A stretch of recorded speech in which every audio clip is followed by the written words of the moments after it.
Aí, eu queria saber assim, a Madre Maurina, você já tinha ouvido falar dela? Nunca. Como que você descobriu ela e descobriu ela dentro de... Eu descobri ela assim, Porque você cita, desculpa, a Rose Nogueira, uma jornalista Sim. que todo mundo sabe quem foi, assim, do mercado e tal. Tem amigos que são amigos dela, principalmente o pessoal que fez TV que Mulher. teve contato com ela, né? Eu achei incrível quando ela apareceu. Eu falei, olha só. E ela aparece numa passagem bem emocionante. E quando ela reencontra, reconhece no julgamento, é forte. Sim. E a forma como ela foi torturada foi muito forte também, né? A Madre Paulina, como é que você descobre ela? Paulina, não, Maurina. Madre Maura. A Madre Maura teve logo lá atrás, quando a gente estava desenvolvendo a série Tremembé, a gente cogitou que teria um podcast chamado Tremembé, para falar coisas que iriam além da série. Tipo um outro produto de apoio. Vamos saber um pouco mais sobre essa ficção aqui? E aí a gente começou a pesquisar. Aí eu fui atrás das raízes de Tremembé. E a Madre Maurina é quem começa a instituir esse modelo mais humanizado de cumprimento de pena. E aí, Madre Maurina, nunca tinha ouvido falar, aí fui pesquisar. Cheguei no Lar Santana, que eu achei só isso aí para mim já dá um livro inteiro. Não. Daquele Lar Santana. Olha, Madre Maurina, eu vou te interromper para se o pessoal da Amazon estiver vendo, por favor, façam com esse especial, esse Madre Maurina, como eles fizeram o Dom. Já te falei isso e vou falar publicamente. No Dom, eles fizeram um especial sobre o pai do Dom, que passa em 1970, tal. É um super especial. É um apêndice da série que ajuda a reconstruir ainda mais a série. O Madre Maurina é um Eu Ainda Estou Aqui. Com detalhes da tortura que ela passa, que eu vou deixar você contar agora, que é angustiante. Você sente a dor daquela mulher. E é uma mulher da igreja. Você sente a maldade daqueles homens. Ai, quando você começa a falar que eles morreram, eu fiquei tão feliz. Eu falava, mas eu adorei saber que eles morreram. Eles morrem estranho, que morrem num dia, outro no outro. Você viu isso? E eles morrem velhos, né? Morrem com 80 e poucos anos, mas viveram a vida. Sim. Mas morrem sem ser tão brando. Tu sabe que a minha opinião sobre a Madre Maurina ela é um pouco polêmica. Eu acho que ela fazia... A gente tem que entender o que momentos a gente vivia... Conta a Madre Maurina sem contar tudo, para as pessoas poderem A Madre Maurina, ela ler. é uma freira... Então ficou aqui meu pedido para o Prime Video, fazer isso aqui como um filme. É uma freira que ela foi designada para... É uma freira franciscana que foi designada para administrar um orfanato em Ribeirão Preto, que tinham cerca de 200 crianças. Metade morava lá porque não tinha pai nem mãe, e a outra metade os pais deixavam como creche, para poder trabalhar. E o perfil do orfanato era para pessoas carentes. Só que esse orfanato ele vivia no auge da ditadura. O que eu acho que a gente tem que, para poder não ficar tão escandalizado, é saber que aquele era um momento do país. E a Madre Maurina, em alguns momentos, ela joga esse jogo, né? Você vê que a igreja ela apoiou a ditadura em algum momento, daqui a pouco ela não apoia mais. Que corajoso você ali mostrando os veículos de comunicação. Sim. Que apoiavam. Eu acho que nenhum veículo vai divulgar o livro agora, né? Não vai o Metrópolis. O Boticário não vai. O Boticário não vai. O Boticário não vai divulgar. Não vai a Poste. Pô, Não vai o Estadão, porque tá o Pimenta. O Estadão a gente deu uma defendida. Mas tem lá as manchetes do Estadão, ela... mas isso faz parte também da história da própria, de cada pelo menos veículo. O Globo, que é onde eu trabalho, botou uma carta lá pedindo desculpa. Não, e o Globo fez um editorial já. Também mas assim, aí... Então, ou você se engajava na luta, ou você se engajava na luta num dos lados, né, porque era muito polarizado ali, ou você ficava neutro. Você tinha essa opção de ficar neutro. A maior parte da população ficou neutra. Exatamente, mas a igreja, né, uma hora ela apoiava, o lar era administrado antes por uma freira progressista. Essa freira permitiu que fosse instalado um aparelho lá dentro do orfanato. O aparelho, para quem não sabe, era um núcleo subversivo, onde eles rodavam panfletos. Só que ela não sabia, né, que eles rodavam os panfletos. Aquele Jornal Bravo, é isso? Eu esqueci o nome. Berro. O Berro. Ela achava que eles só faziam reuniões para falar sobre o problema do momento do Brasil. Tu sabe que isso fica... eu acho... Eu tentei deixar isso em dúvida. Ah, mas Porque- o cara é o jardineiro que mostra para ela o alçapão? Aí ela pega aquela pasta então, preta. mas naquele momento do país, aquilo ali era o auge do regime militar. Isso é 69, né? 69. O AI-5 tinha sido um ano antes. Então, naquele momento, eu acho difícil uma freira como a Madre Maurina numa posição... Você tinha aquelas reuniões lá que eles faziam, ficava muito claro, alguns religiosos estavam militando com os estudantes, né, lutando contra a ditadura. Eu acho difícil naquele momento de fervura, de alta pressão, você não, pelo menos, desconfiar quando você vê jovens entrando e saindo. Ela era chefe daquele negócio, né? Naquela época, era tão inflamado que qualquer reuniãozinha de jovens ali, escondido, ali eles estavam dentro de um orfanato. Não podia. O AI-5, não podia. o AI-5 inclusive, Sim, possibilita aquilo isso. ali então já é pelo menos para tu desconfiar. Primeiro que a primeira coisa que chama a atenção dela, da madre, é que assim, isso aqui é um orfanato só para meninas. Meninas de até 14 anos. Não pode ter homem aqui dentro. Tanto que eles não aceitavam, né? Tem Nem aqueles, bebê. nem- O menininho, o bebezinho, Não tadinho, aceitava. não aceitavam um bebê. Teve uma mãe Como é que desesperada. aceita um monte de estudante que ainda faz festa junina, né? E aí eu acho que começou a rolar um jogo de interesse, porque quando ela devolve aquelas crianças, que eu acho uma barbaridade, ela devolve a criança filha dos ricos, o mas- orfanato começa a passar dificuldade financeira. Aí ela corre para os meninos. Para entender o que ele está falando, que numa hora ela descobre que tinha muita comida boa ali, porque você tinha mulheres ricas que...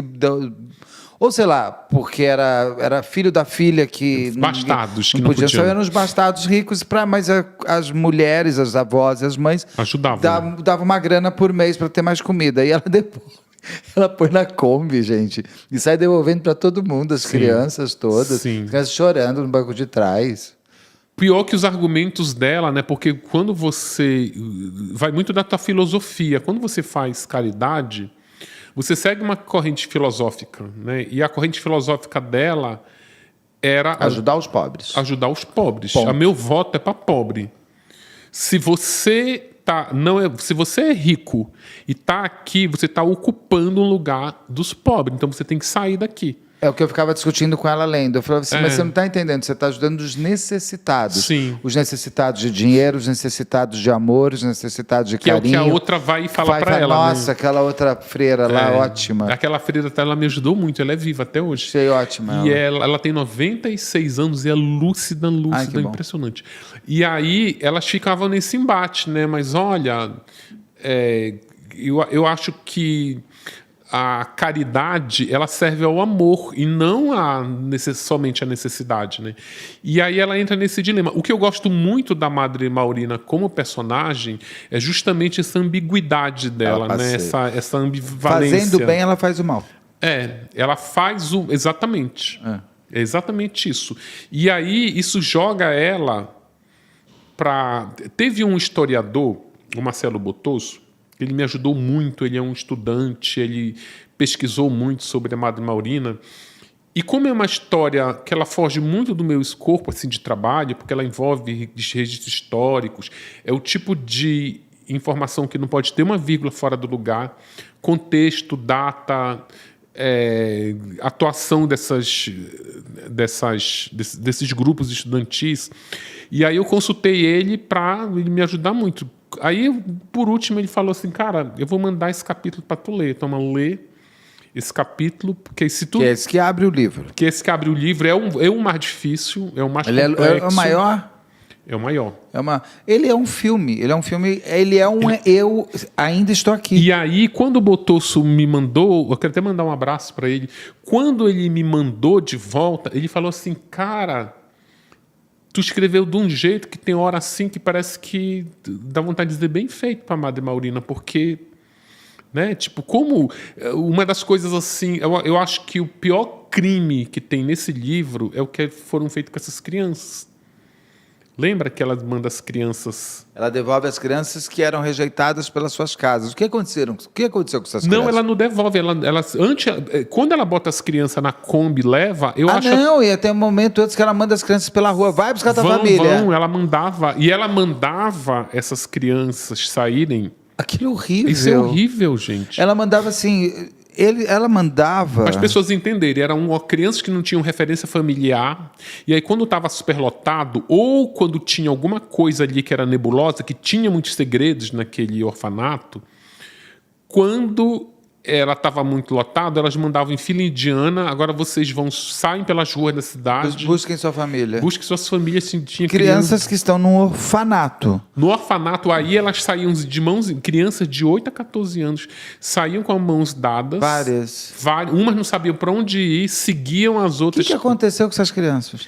Cara, muitas delas me deram entrevista, que hoje são senhoras, mas elas são bem revoltadas com a Madre Maurina. Não, lógico, porque eu imagino uma criança de 8 anos, o nível de assédio... Uma outra coisa que elas são muito revoltadas é que as freiras do La Santana agenciavam as crianças para trabalhar em casa de família. Isso eu vi. E vamos lá, trabalhar então, em casa de família. Aí você coloca assim, né? Porque se você estiver escrevendo uma história como essa... Você, por exemplo, é natural que você coloque a Madre Maurina numa posição de vítima. Essa mulher, ela precisa ser... E ela foi. Não, ela foi, mas durante as torturas que ela sofreu, ela foi. Mas quando eu digo vítima, é o carimbo da vítima. Olha, você é vítima, você não é nada além de vítima. Mas aí a história dela coloca ela também um pouco como vilã. Sim. Porque o que ela, mesmo quando ela assume a direção do La Santana, essas barbaridades com as crianças já estavam sendo feitas. Ela podia simplesmente chegar lá, olha, não, isso não vai botar a criança para fora do orfanato. Criança que... Imagina um risco de tu colocar uma criança para andar pela rua da cidade em busca da... Não, imagina o nível de assédio, de violência sexual que essas meninas sofreram. Por exemplo, quando ela botava crianças de 10, 12 anos para serem domésticas na casa das pessoas, para ganhar um tostão, que as crianças entravam dentro das panelas para lavar as panelas. O dinheiro ficava com a freira, com a freira. Com a instituição, né? Que era meio que assim, pague o seu aluguel, sua criança órfã. E eu fico imaginando o quanto que essas meninas, dentro das casas que elas iam trabalhar, o que elas não sofreram na mão de filhos de patrão, de patrão, de empregado de patrão, do vizinho. E posso te falar uma coisa? Quando eu conversei com essas mulheres, eu consegui entrar num grupo que é grupo das egressas do La Santana. Então, as mulheres que passaram pelo La Santana, que hoje tem entre 50 e 60 anos, que era da época lá da Madre Maurina, elas começaram... Eu procurei umas, aí uma foi espalhando para outra, quando eu vi, estava conversando com um monte. Todas as que eu conversei, elas têm uma história... Elas, inclusive, nem percebem, às vezes. Mas elas contam histórias de traumas que elas carregam. Sabe aquelas feridas que nunca cicatrizaram? Tem uma, inclusive, que eu conto no livro, que ela fala que ela trabalhava numa casa de família, e aí botaram ela para trabalhar dobrado, encerando o chão, lavando, limpando, fazendo tudo, porque era o aniversário de uma das outras crianças que era da mesma faixa etária dela. E aí, quando ela estava com o joelho ferido de tanto trabalhar, a mãe chega e diz assim, não, trabalha mais um pouco, que quando cantarem parabéns para minha filha, depois a gente canta parabéns. Porque era aniversário dela também. Era aniversário dela também. Eu digo, trabalha mais um pouco que eu vou cantar parabéns para você também. E aí ninguém canta o parabéns para a mulher. Cara, a mulher na época tinha 8 anos, agora a mulher tem 60. De tudo que ela passou na mão dessa freira, sendo praticamente escravizada nessas casas de família, ela lembra disso. Porque ela lembra do aniversário que ninguém bateu parabéns. Ela era nada, né? Nem parabéns para você, porque afinal de contas comemoraram o quê nessa data querida? Não, e ela fala um negócio que é assim, de partir o coração. Ela fala, tu não tem ideia do que é tu não ter pai nem mãe, tu não saber nem onde é que tu nasceu. Tinha uma coisa também que é bem cruel, que elas não tinham nenhum tipo de identidade, porque elas não tinham roupa. A roupa que eu estou vestindo hoje... Amanhã é da outra. Vai para amanhã você usa, vai para todo mundo junto. Está todo mundo junto. Quando a Madre Maurina chega lá, ela coloca um pouquinho de humanidade, que ela, para não ficar para as crianças terem um pouco de identidade, pelo menos para ter uma roupa, para ela dizer que é dela, ela começa a numerar Ou seja, a tua identidade é um número naquela... E ela conta assim, tu não tem pai nem mãe, tu não sabe o dia do teu aniversário. Quando tu descobre o dia do teu aniversário, ninguém nunca cantou um parabéns, vão dizer que com 8 anos vão cantar um parabéns e não canta. A mulher passou muito mais coisa do que isso, depois ela foi morar numa casa de família, que aí ela entra como empregada mirim, e aí ela vai crescendo, aí os patrões dela envelhecem, ela vira cuidadora dos patrões, os patrões morrem, ela vira empregada dos filhos do patrão. Que era a famosa filha de criação. E quando a mulher envelhece, tipo, vai para um asilo, você não tem mais, tem função. Que elas diziam assim, que o maior engano que elas sofriam é que aí, no sábado, o orfanato abria, que era outra crueldade. Tudo com a anuência da Madre Maurina. Bom, acho que a gente contar que ela foi torturada na ditadura, vai todo mundo falar, que bom. Porque... Era a minha preocupação, era essa. Fala, mas que ela abre de sábado? Mas é por isso que primeiro eu construí a história, né, essas barbaridades, elas entram no miolo, né? Quando te contar essas barbaridades, tu já viu um pouco do que fizeram com a Madre Maurina, então tu não fica... Sim. Eu não te jogo ainda no abismo, eu te dou uma segurada, né? Mas aí quando vem a tortura pesada e todo mundo diz, não, ninguém, nem o... Não, ninguém merece o que ela vai sofrer. Merece. E o nível de detalhe que você traz. Mas o que acontecia quando abria de sábado o orfanato? Abria de sábado para a população, para as... Cara, era uma coisa surreal. Eles abriam, as crianças ficavam expostas lá, as famílias entravam para escolher quais elas iam levar, com a justificativa de que iam levar para criar, mas tipo, vou adotar. Mas adotar não, chegava lá... A famosa filha de criação. Que chegava lá, trabalhava, né? De criação entre muitas aspas, né? Porque Sim. não eram de criação. Não, eu acho que esse filho de criação é até um termo que não cabe. Não, é absurdo. Essas crianças, elas eram escravizadas. Porque até o fim da vida. Elas só o fato de você manter uma pessoa no emprego e a relação que ela tem com esse emprego impede que ela saia, porque elas não recebiam salário. O salário é a comida. É uma escravidão. É uma escravidão. A escravidão moderna é isso. A escravidão que hoje acontece nas fazendas é isso. Você trabalha aqui, mas se você não quiser trabalhar mais, você não tem como sair, porque você não sabe nem... Você está no meio do nada. Não sabe nem como sair. Exatamente. E se você não quiser mais trabalhar, você não come, porque o teu salário é a comida, é o colchão, tu não dorme. Nossa. E é isso. E a Madre, até para ir para outro que a gente já está, olha, vai bater 3 horas daqui a pouco, porque ela vai ser torturada na ditadura por conta de... Ela é presa por ter supostamente, que aí sim fica uma dúvida, eu acho que fica em dúvida, se ela apoiou ou não. Porque, querendo ou não, a gente tem também que entender, não pode se distanciar do momento político. Não pode ser anacrônico. Tu pode não concordar, tu pode achar aquilo uma aberração, como todo mundo acha. Mas a lei era aquela. Mas a lei era aquela, e a lei daquele momento era aquela, e tu vive sobre esse regimento. A Madre Maurina, querendo ou não, ela cometeu crime. Sim.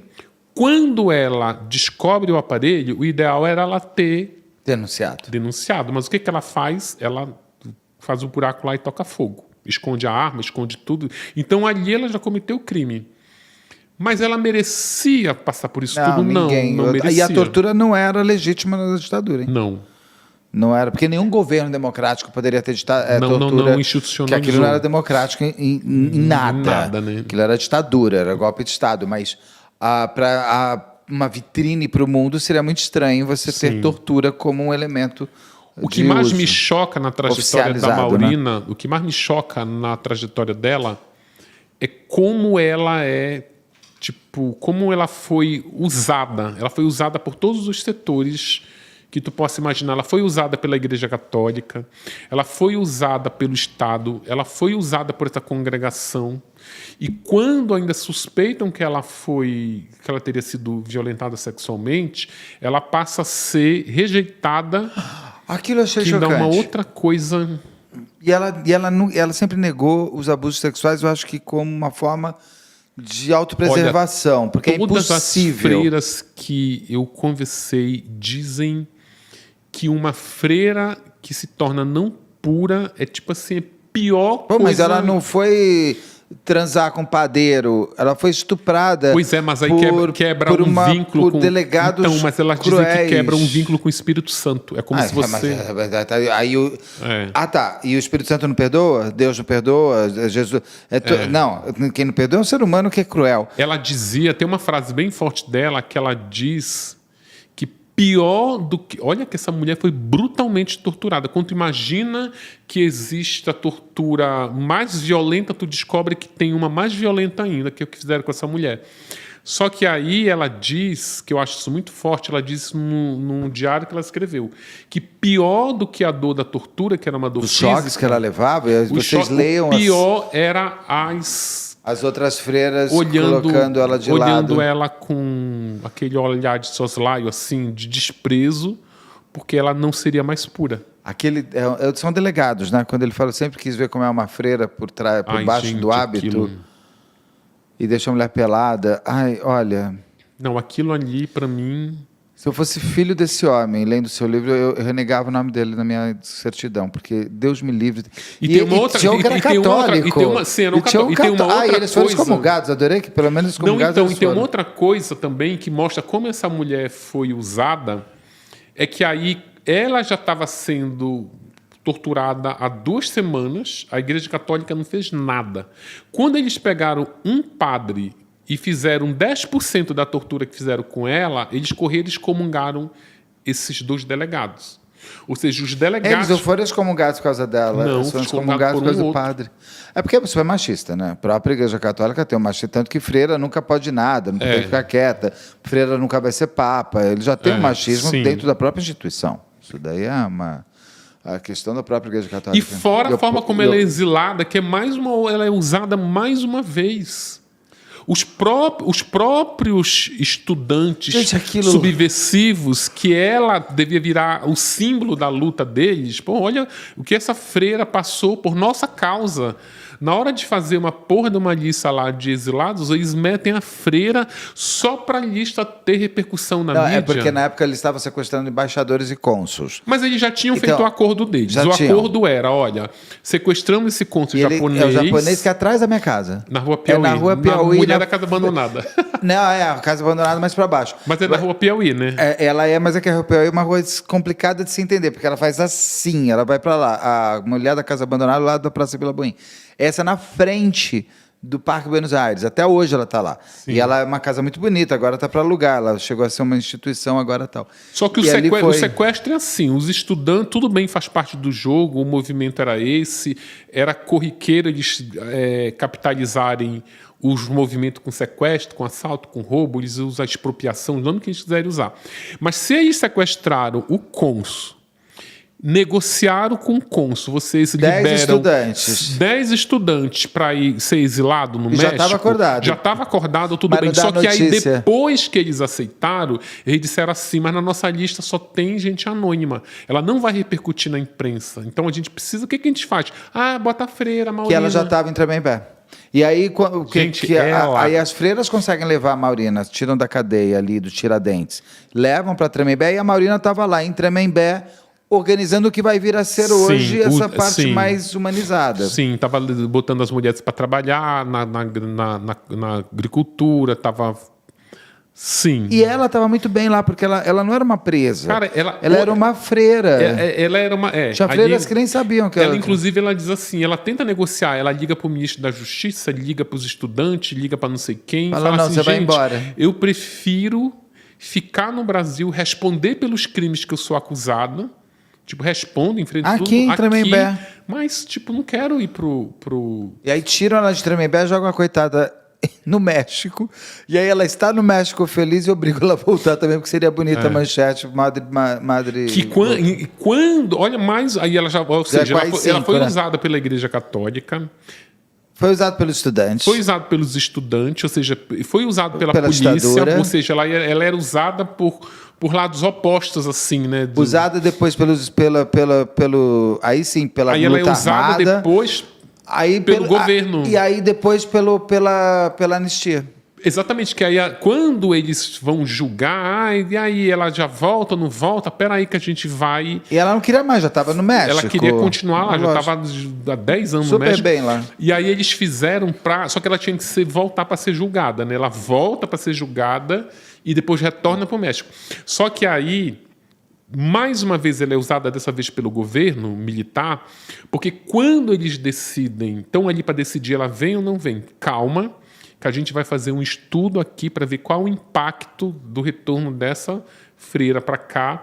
E aí, olha, os pontos positivos. O governo vai dizer que está se humanizando. Olha, um ponto positivo, a igreja, vamos afagar aqui a Igreja Católica, dizendo que a gente está trazendo um membro da Igreja Católica de volta.